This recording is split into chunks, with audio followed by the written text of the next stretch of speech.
right, where to get started on this Thanksgiving casserole. All right, first I'm going to start off right here. We are going to be using 2 tablespoons of unsalted butter, 1 cup of peeled and cubed butternut squash, or I'm using sweet potato, and I think sweet potato works just as well. I love it. 1 small onion. I've got kind of a large one here, so I'm going to dice that up. And then 2 stalks of celery diced up. 1.5 cups of a type of a stuffing mix. You could use Stovetop. I've got kind of like a generic brand of Stovetop stuffing mix, and I've got the chicken version. And you could discard the seasoning packet, but I think my family likes it when I use the seasoning packet, so I'm going to keep that for my family. They kind of like that. All right, and then 2 cups of cubed, 1-inch cubed cooked turkey breast, or you can use cubed chicken, which I've done before, or this time I'm going to be using ground turkey breast. This is the first time for me using ground turkey. I'm going to cook that up separately and have it cooked first before I add it.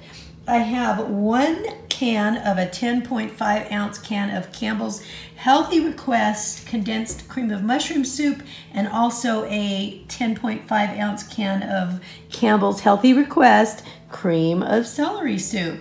1/2 cup of plain non-fat Greek yogurt, and then I have 1/8 teaspoon of salt and 1/8 teaspoon of pepper.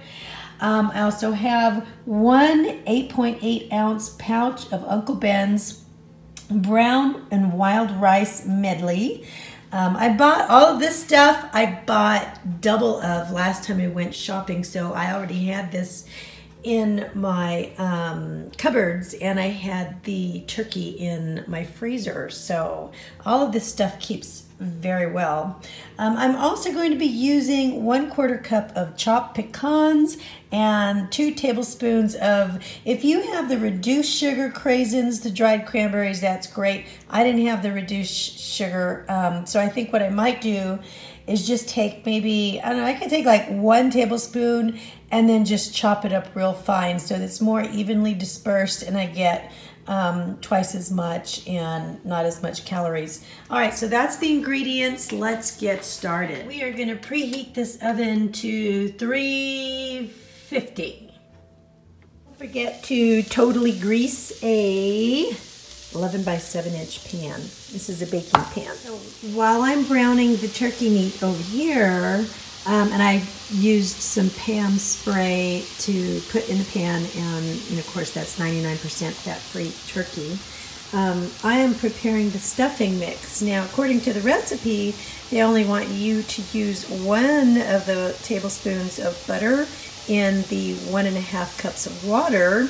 According to the packet, it wants you to use 4 tablespoons of butter, but that's not necessary. So this is how we're going to do it. As soon as it starts boiling, I'm going to put the stuffing mix in here and then just kind of cover it. Added the stuffing mix in and turned off the heat, and now I'm just going to let it set. I'll cover it probably and just let it fluff up. All right, here's where we are really cooking with gas.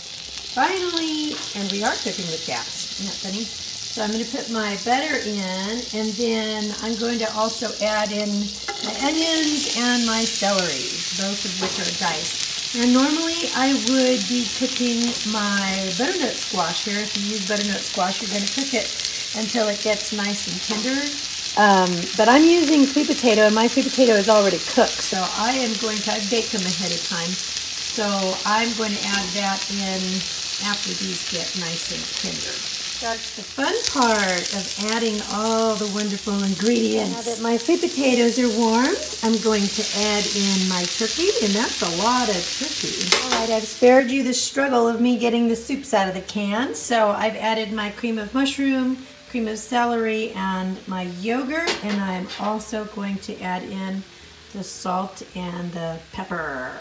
And now I'm going to mix all this up. I have to tell you, this already smells so good. I am going to now add the whole grain brown rice medley into this, and then I'm going to stir it up really good, and it's going to go into the pan next. I'm going to spoon all of this into my pan now. I spooned the stuffing all up on top here, and I'm just kind of like spreading it all around the top of this casserole. I can't tell you how good this smells. All right, now it goes into the oven for, believe it or not, just 15 minutes. We just want to heat it up. So what's going to go on top when it comes out of the oven is my 1/4 cup of chopped pecans, and then I took 1 tablespoon of the dried cranberries and I diced them up so that they would go further, and I could use 1 tablespoon instead of 2 tablespoons, so that way it kind of disperses a little bit more evenly. It is out of the oven. Look at this, it looks great. So now goes the crowning touch on all of this casserole, and the cranberries are gonna go over everything as well, and this is gonna be such a nice dinner for everybody.